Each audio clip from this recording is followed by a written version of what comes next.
ആർട്ടിക്കിൾസിനെ കുറിച്ചാണ് ഇന്നത്തെ ക്ലാസ്സിൽ നമ്മൾ ഡിസ്കസ് ചെയ്യാൻ പോകുന്നത്. There are two types of articles in English: definite articles and indefinite articles.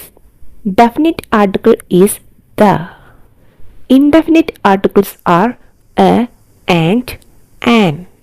എന്തിനാണ് ആർട്ടിക്കിൾസ് ഉപയോഗിക്കുന്നത്, എപ്പോഴാണ് ആർട്ടിക്കിൾസ് ഉപയോഗിക്കേണ്ടത്, എന്താണ് ഈ മൂന്ന് ആർട്ടിക്കിൾസ് തമ്മിലുള്ള ഡിഫറൻസ്, ഇത്രയും കാര്യങ്ങളാണ് ഇന്നത്തെ ക്ലാസ്സിൽ നമ്മൾ നോക്കാൻ പോകുന്നത്. Okay, so let's get started. എന്തിനാണ് ആർട്ടിക്കിൾസ് ഉപയോഗിക്കുന്നത്? ആർട്ടിക്കിൾസ് ഉപയോഗിക്കുന്നത് ഒരു നൗണിന് മുൻപായിട്ടാണ്. നൗണിനെ മോഡിഫൈ ചെയ്യാൻ വേണ്ടിയിട്ടാണ് ആർട്ടിക്കിൾസ് ഉപയോഗിക്കുന്നത്. അതായത് ഒരു അഡ്ജക്റ്റീവിൻ്റെ ഫങ്ഷനാണ് ആർട്ടിക്കിൾ ചെയ്യുന്നത്.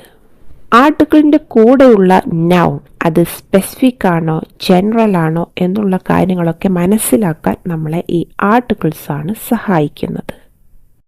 There are two types of articles: definite article and indefinite articles. The ആണ് definite article, a and an ആണ് indefinite articles. Unique or specific നൗൺസിൻ്റെ കൂടെയാണ് the ഉപയോഗിക്കുന്നത്. ജനറലായ നൗൺസിൻ്റെ കൂടെയാണ് എ ഓർ ആൻ ഉപയോഗിക്കുന്നത്. For example, I would like an apple please. എനിക്കൊരു ആപ്പിൾ വേണമെന്നാണ് പറയുന്നത്. അത് ഈ കൂട്ടത്തിലുള്ള ഏത് ആപ്പിളുമാകാം. ഏതെങ്കിലും ഒരു ആപ്പിൾ തരൂ എന്നുള്ള അർത്ഥത്തിലാണ് ഇവിടെ ആൻ ആപ്പിൾ എന്ന് ഉപയോഗിച്ചിരിക്കുന്നത്. Could you pass me the apple please? ഇവിടെ ദി ആപ്പിൾ എന്നാണ് ഉപയോഗിച്ചിരിക്കുന്നത്. അതായത് സ്പെസിഫിക് ആയിട്ടുള്ള ഒരു ആപ്പിളാണ് ആവശ്യപ്പെടുന്നത്. അതായത് ആൻ ആപ്പിൾ എന്ന് പറയുമ്പോൾ ഈ കൂട്ടത്തിലുള്ള ഏതെങ്കിലും ഒരാപ്പിൾ എന്നാണ് അർത്ഥം. എന്നാൽ ദി ആപ്പിൾ എന്ന് പറയുമ്പോൾ ഒരു സ്പെസിഫിക് ആയ ആപ്പിളിലേക്ക് ചൂണ്ടിയിട്ടാണ് നമ്മൾ പറയുന്നത് ദി ആപ്പിൾ. ഇങ്ങനെയും പറയാം, could you pass me the green apple please? Could you pass me the red apple please? അതായത് നമുക്ക് ആവശ്യം ആ സ്പെസിഫിക് ആയ ആ റെഡ് കളറിലുള്ള ആപ്പിളാണ്, അല്ലെങ്കിൽ ആ ഗ്രീൻ കളറിലുള്ള ആപ്പിളാണ്. ഒന്നുകൂടി വ്യക്തമായി പറഞ്ഞാൽ ആൻ ആപ്പിൾ എന്ന് പറയുമ്പോൾ ഏതെങ്കിലും ഒരാപ്പിൾ, ദി ആപ്പിൾ എന്ന് പറയുമ്പോൾ ആ ആപ്പിൾ, അതായത് ആ specific apple. A green apple എന്ന് പറഞ്ഞാൽ ഏതെങ്കിലും ഒരു ഗ്രീൻ കളറിലുള്ള ആപ്പിൾ. ദ ഗ്രീൻ ആപ്പിൾ എന്ന് പറഞ്ഞാൽ ആ ഗ്രീൻ ആപ്പിൾ, അതായത് സ്പെസിഫൈ ചെയ്ത് ഒരു ആപ്പിളിലേക്ക് ചൂണ്ടിയിട്ടാണ് പറയുന്നത് ദ ഗ്രീൻ ആപ്പിൾ. അപ്പോൾ ജനറൽ ആയിട്ടുള്ള ഒരു നൗണിനെ കുറിച്ച് പറയാൻ ഇൻഡെഫിനിറ്റ് ആർട്ടിക്കിളും സ്പെസിഫിക് ആയിട്ടുള്ള ഒരു നൗണിനെ കുറിച്ച് പറയാൻ ഡെഫിനിറ്റ് ആർട്ടിക്കിളുമാണ് ഉപയോഗിക്കുന്നത്. ഇവിടെ എ ആൻഡ് ആൻ ഉപയോഗിക്കുന്നത് ഒരു എന്നുള്ള അർത്ഥത്തിലാണ്, ഒന്നിനെ സൂചിപ്പിക്കുന്നതാണ്. എ പെൻ, ഒരു പെൻ. ആൻ ആപ്പിൾ, ഒരാപ്പിൾ. ഇപ്പോൾ നമുക്കൊരു ഡൗട്ട് ഉണ്ടാകാം, രണ്ടിനും ഒരു എന്നുള്ള അർത്ഥമാണെങ്കിൽ എപ്പോഴൊക്കെയാണ് അല്ലെങ്കിൽ ഏത് നൗണിൻ്റെ കൂടെയാണ് ഇവ ഉപയോഗിക്കേണ്ടത് എന്നുള്ള ഒരു സംശയം അല്ലേ? ആൻ ഉപയോഗിക്കേണ്ടത് ബിഫോർ വവൽ സൗണ്ടും എ ഉപയോഗിക്കേണ്ടത് ബിഫോർ കൺസോണൻസ് സൗണ്ടുമാണ്. എന്താണ് vowels and consonants? 26 letters are in English, 5 vowels and 21 consonants. Vowels ആയ A, E, I, O, U എന്നീ ശബ്ദങ്ങളിൽ തുടങ്ങുന്ന നൗൺസിൻ്റെ മുൻപ് ആനും ബാക്കിയുള്ള ലെറ്റേഴ്സ്, അതായത് വ്യഞ്ജനാക്ഷരങ്ങളുടെ ശബ്ദത്തിൽ തുടങ്ങുന്ന നൗൺസിൻ്റെ മുൻപ് എയുമാണ് ഉപയോഗിക്കേണ്ടത്. ഫോർ എക്സാമ്പിൾ, എ കാറ്റ്, A dog, A boy, A girl, A house, A tree. ഇങ്ങനെ കൺസോണൻറ്റ് സൗണ്ടിൽ വരുന്ന എല്ലാ നൗണിൻ്റെ മുമ്പും എ ആണ് ഉപയോഗിക്കേണ്ടത്. An ant, an engineer, an ice cream, an old man, an umbrella. ഇങ്ങനെ വവൽ സൗണ്ടിൽ തുടങ്ങുന്ന നൗൺസിൻ്റെ മുൻപെല്ലാം ആൻ ആണ് ഉപയോഗിക്കേണ്ടത്. അപ്പം നമുക്ക് ചെറിയൊരു എക്സസൈസ് ചെയ്യാം. Fill in the gaps with a or an. ചിന്തിക്കാൻ കൂടുതൽ സമയം വേണമെങ്കിൽ വീഡിയോ പോസ്റ്റ് ചെയ്യാം. എല്ലാവർക്കും ആൻസർ കിട്ടിയില്ലേ? ഇനി നിങ്ങൾക്ക് കിട്ടിയ ആൻസറും ഈ ആൻസറും ഒന്ന് ശരിയാണോ നോക്കൂ. First one, A European. European എന്നതിലെ ഫസ്റ്റ് ലെറ്റർ ഇ ആണ്, അതായത് വവ്വലാണ്. എന്നിട്ട് പോലും ഇവിടെ എ ആണ് ഉപയോഗിച്ചിരിക്കുന്നത്. കാരണം യൂറോപ്യൻ എന്ന് പറയുമ്പോൾ യു കൺസണൻറ്റ് സൗണ്ടാണ് വരുന്നത്. വവ്വലാണെങ്കിലും അത് വായിക്കുമ്പോൾ കൺസണൻറ്റ് സൗണ്ടാണ് വരുന്നത്. അതുകൊണ്ടാണ് ഇവിടെ എ ഉപയോഗിച്ചിരിക്കുന്നത്. Next one a 1 rupee note. ഇവിടെ 1 ഒ എന്ന വവൽ ലെറ്ററിലാണ് സ്റ്റാർട്ട് ചെയ്തിരിക്കുന്നത് എങ്കിലും പ്രൊനൗൺസ് ചെയ്യുന്നത് ഒ എന്ന ശബ്ദത്തിലല്ല, വ് എന്ന ശബ്ദത്തിലാണ്. 1, അതായത് consonant sound. That's why A is used here. Next one an hour. ഇവിടുത്തെ നൗണ് എച്ച് എന്ന ലെറ്ററിലാണ് സ്റ്റാർട്ട് ചെയ്തിരിക്കുന്നത്, അതായത് കോൺസണന്റ്. ബട്ട് ഈ വേർഡ് പ്രൊനൗൺസ് ചെയ്യുമ്പോൾ എച്ച് ഇവിടെ സൈലന്റ് ആണ്. അവർ എന്നാണ് പറയുക. An hour. അവർ എന്ന് പറയുമ്പോൾ അത് വവൽ സൗണ്ട് ആണ്. That's why an is used here. Next one A university. ഇവിടെയും യു എന്ന വവൽ ലെറ്ററിലാണ് സ്റ്റാർട്ട് ചെയ്യുന്നത് എങ്കിലും കോൺസണന്റ് സൗണ്ട് ആണ്. യൂണിവേഴ്സിറ്റി, യൂണിവേഴ്സിറ്റി എന്നല്ല, യൂണിവേഴ്സിറ്റി, യ എന്ന കോൺസണന്റ് സൗണ്ടിലാണ് ഇവിടെ പ്രൊനൗൺസ് ചെയ്യുന്നത്. അതുകൊണ്ടാണ് A is used here. Next one an M A in English. ഇവിടെ എം എന്നുള്ളത് ഒരു കോൺസണന്റ് ആണ്. എമ്മിൽ തുടങ്ങുന്ന ഒരു വേർഡ് ആയിരുന്നെങ്കിൽ എം ഫോർ മാംഗോ, ഇവിടെ മ എന്നുള്ള ശബ്ദത്തിലാണ് പ്രൊനൗൺസ് ചെയ്യുന്നത്. എന്നാൽ ഇവിടെ എം എന്നുള്ള ലെറ്റർ ആയിട്ടാണ് യൂസ് ചെയ്യുന്നത്. എം എന്ന് പറയുമ്പോൾ എ എന്ന വവൽ സൗണ്ടിലാണ് പ്രൊനൗൺസ് ചെയ്യുന്നത്. അതുകൊണ്ടാണ് ഇവിടെ ആൻ ഉപയോഗിച്ചിരിക്കുന്നത്. So if A word is beginning with a vowel sound, an is used. And if A word is beginning with a consonant sound, A is used. ഇനി indefinite ആർട്ടിക്കിളും definite ആർട്ടിക്കിളും ഉപയോഗിക്കുമ്പോൾ ശ്രദ്ധിക്കേണ്ട പ്രധാന കാര്യം, indefinite article singular നൗണിൻ്റെ കൂടെ മാത്രമാണ് ഉപയോഗിക്കുന്നത്. അതായത് ഒന്നിൽ കൂടുതൽ വസ്തുക്കൾ ഉണ്ടെങ്കിൽ ഒരു എന്നുള്ള അർത്ഥത്തിൽ ഉപയോഗിക്കാൻ പറ്റില്ലല്ലോ. സോ സിംഗുലർ നൗൺ ആയിരിക്കണം. എന്നാൽ ഡെഫിനിറ്റ് ആർട്ടിക്കിളായ ദ സിംഗുലർ നൗണിൻ്റെ കൂടെയും പ്ലൂറൽ നൗണിൻ്റെ കൂടെയും ഉപയോഗിക്കാം.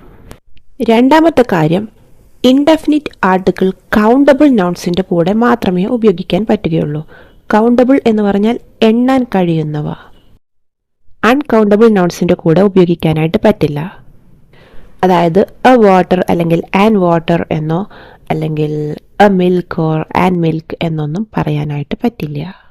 കൗണ്ടബിൾ ആയ നൗൺസ് അത് സിംഗുലറുമാകണം. അപ്പോൾ മാത്രമേ എ ഓർ ആൻ ഉപയോഗിക്കാൻ പറ്റുകയുള്ളൂ. An orange, a house, a cat. ഇനി when we use the and when we use a or an, എപ്പോഴൊക്കെയാണ് ദ ഉപയോഗിക്കേണ്ടത്, എപ്പോഴൊക്കെയാണ് എ ഓർ ആൻ ഉപയോഗിക്കേണ്ടത് എന്നുള്ളത് കുറച്ചുകൂടെ ഡീറ്റെയിൽ ആയിട്ട് നോക്കാം. ഇൻഡെഫിനിറ്റ് ആർട്ടിക്കിൾസ് ആയ എ ഓർ ആൻ ഉപയോഗിക്കുന്നത് ഒരു നൗണിനെ ഒരാൾക്ക് നമ്മൾ ആദ്യമായിട്ട് പരിചയപ്പെടുത്തുമ്പോഴാണ്. ആ നൗൺ എന്ന് പറയുന്നത് കൗണ്ടബിളായ സിംഗുലർ നൗൺ ആയിരിക്കണം. ഇങ്ങനെ ഇൻട്രൊഡ്യൂസ് ചെയ്ത് കഴിഞ്ഞ ഒരു നൗണിനെ കുറിച്ച് വീണ്ടും പറയുമ്പോൾ ഡെഫിനിറ്റ് ആർട്ടിക്കിളാണ് ഉപയോഗിക്കേണ്ടത്, അതായത് ദ. ഒരു ചെറിയ സ്റ്റോറിയിലൂടെ നമുക്ക് ഈ വ്യത്യാസം ഒന്ന് മനസ്സിലാക്കാം. I saw a person yesterday. The person was sitting under a tree. The tree was very tall.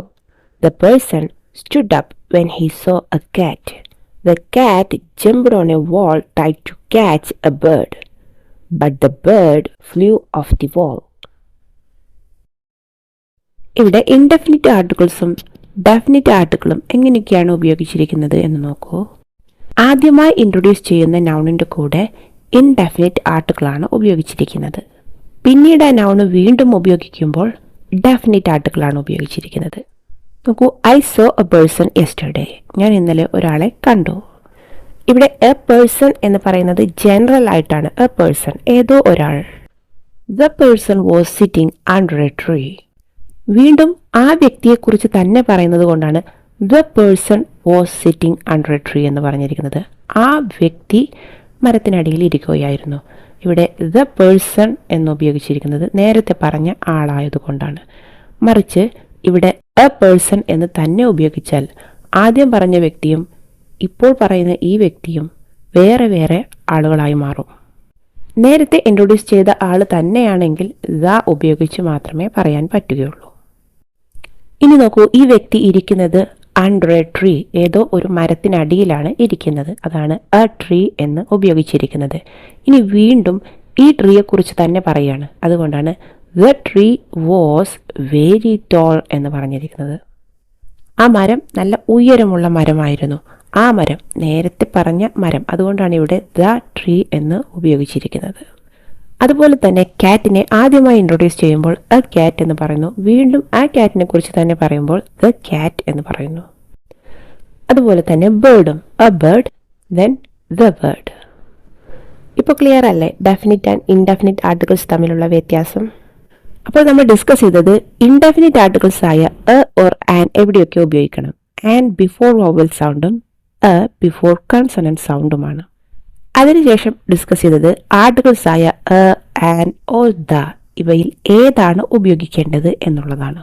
ജനറലായ അല്ലെങ്കിൽ ആദ്യമായി ഇൻട്രൊഡ്യൂസ് ചെയ്യുന്ന കൗണ്ടബിൾ ആയ സിംഗുലർ നൗണിന്റെ കൂടെ എ ഓർ ആൻ ഉപയോഗിക്കണം. സ്പെസിഫിക് ആയ അല്ലെങ്കിൽ ഒരു പ്രാവശ്യം ഇൻട്രൊഡ്യൂസ് ചെയ്ത നൗണിനെ വീണ്ടും ഇൻട്രൊഡ്യൂസ് ചെയ്യുമ്പോൾ ഡെഫിനിറ്റ് ആർട്ടിക്കിളായ ദ ആണ് ഉപയോഗിക്കേണ്ടത്.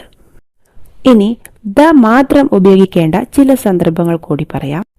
When the noun is unique, use the definite article. Unique ആയ ഒറ്റപ്പെട്ട ഒരു നൗണിനെ കുറിച്ചാണ് പറയുന്നത് എങ്കിൽ ദ എന്ന ആർട്ടിക്കിളാണ് ഉപയോഗിക്കേണ്ടത്. The sun, the president of America, the chief minister of Kerala, the Himalaya, the Ganga. ഇതൊക്കെ യുണീക്ക് ആയ വസ്തുക്കളാണ് അല്ലെങ്കിൽ വ്യക്തികളാണ്. അപ്പോൾ ഇവയെക്കുറിച്ച് പൊതുവെ എല്ലാവർക്കും അറിയുന്നവയായിരിക്കും. അതുകൊണ്ട് തന്നെ ഡെഫിനിറ്റ് ആർട്ടിക്കിളായ ദ ആണ് ഉപയോഗിക്കേണ്ടത്. സണ്ണ്, ഗംഗ, ഹിമാലയ ഇവയൊക്കെ ഒരെണ്ണേ ഉള്ളൂ. അതുപോലെ ദ പ്രസിഡന്റ് ഓഫ് അമേരിക്ക ഒരേ ഒരു വ്യക്തിയായിരിക്കും അത്, അല്ലേ? അതുപോലെ the chief minister of Kerala അങ്ങനെ പറഞ്ഞാൽ തന്നെ നമുക്കറിയാം അതും ഒരേ ഒരു വ്യക്തിയുള്ളൂ. എന്നാൽ ദ മിനിസ്റ്റർ ഓഫ് കേരള എന്ന് പറയാനായിട്ട് കഴിയില്ല. കാരണം ഒരു മിനിസ്റ്റർ അല്ല കേരളത്തിലുണ്ടാവുക, ഒരുപാട് മിനിസ്റ്റേഴ്സ് ഉണ്ടാകും, അല്ലേ? എ മിനിസ്റ്റർ ഓഫ് കേരള എന്ന് പറയണം. കാരണം മിനിസ്റ്റേഴ്സ് ധാരാളമുണ്ട്. അതിൽ ഏതെങ്കിലും ഒരാൾ എന്ന അർത്ഥത്തിലാണ് ഉപയോഗിക്കുന്നത് എങ്കിൽ എ മിനിസ്റ്റർ ഓഫ് കേരള എന്നാണ് ഉപയോഗിക്കേണ്ടത്. ദ മിനിസ്റ്റർ എന്ന് പറയുമ്പോൾ ഏത് മിനിസ്റ്റർ എന്ന് നമ്മൾ പറയുന്നില്ല. അപ്പോൾ ദ മിനിസ്റ്റർ ഉപയോഗിക്കാനായിട്ട് പറ്റില്ല. അതുപോലെ ഏറ്റവും മികച്ചതിനെ കുറിച്ച് പറയുമ്പോൾ അത് ഒരെണ്ണം മാത്രമായിരിക്കും ഏറ്റവും മികച്ചു നിൽക്കുന്നത്. അപ്പോൾ അതിനെക്കുറിച്ച് പറയുമ്പോഴും ദ എന്ന ഡെഫിനിറ്റ് ആർട്ടിക്കിൾ ഉപയോഗിക്കാം. For example, the best place, the worst thing, the fastest runner, the tallest mountain, the most interesting topic. ഇവിടെയൊക്കെ ഏറ്റവും മികച്ചതിനെ കുറിച്ചാണ് പറയുന്നത്. ദ ബെസ്റ്റ് പ്ലേസ് ഒന്നേ ഉള്ളൂ ഉണ്ടാവുക. ദ വേഴ്സ്റ്റ് തിങ്, ഏറ്റവും മോശമായ ഒരു വസ്തു, അത് ഒരെണ്ണമാണ് ഏറ്റവും മോശമായത്. ഏറ്റവും മോശമായതിനെ കുറിച്ചാണല്ലോ പറയുന്നത്. അതുപോലെ ദ ഫാസ്റ്റസ്റ്റ് റണ്ണർ, ഏറ്റവും വേഗതയിൽ ഓടുന്ന ആൾ, അതും ഒരാളായിരിക്കും. ദ ടോളസ്റ്റ് മൗണ്ടൻ, ഏറ്റവും ഉയരം കൂടിയ പർവ്വതം, അതും ഒന്നായിരിക്കും, ഏതെങ്കിലും ഒരെണ്ണമായിരിക്കും. ദ മോസ്റ്റ് ഇൻട്രസ്റ്റിംഗ് ടോപ്പിക്, ഏറ്റവും താല്പര്യം ഉണർത്തുന്ന ആ ടോപ്പിക്. അപ്പോൾ ഇതുപോലെ ഏറ്റവും മികച്ചതിനെക്കുറിച്ച് അല്ലെങ്കിൽ ഏറ്റവും മോശമായതിനെക്കുറിച്ച് പറയുമ്പോൾ ഇതുപോലെ ദ എന്ന ആർട്ടിക്കിളാണ് ഉപയോഗിക്കേണ്ടത്.